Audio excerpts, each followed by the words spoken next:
রাষ্ট্রদ্রোহের মামলা ওনাকে গ্রেপ্তার দেখানো হয়েছে।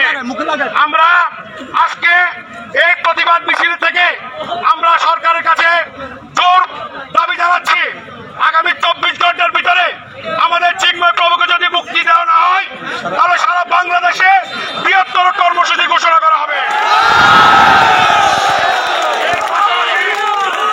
এর পাশাপাশি আপনারা জানেন আমাদের সনাতনী সম্প্রদায়ের এবং আমাদের হিন্দু বৌদ্ধ খ্রিস্টান ঐক্য পরিষদের সংগ্রামী সাধারণ সম্পাদক অ্যাডভোকেট আনন্দ গুপ্ত সহকারে বিভিন্ন সংগঠনের আমাদের নেতৃবৃন্দের নামে মিথ্যা মামলা দিয়ে আমাদের কথা বলার অধিকারকে রুদ্ধ করার অপপ্রয়াস চেষ্টা করা হচ্ছে। আজকে আমরা এই প্রতিবাদ সভা থেকে এই প্রতিবাদ মিছিল থেকে তাদের বিরুদ্ধে মিথ্যা মামলা প্রত্যাহারের দাবি জানাচ্ছি।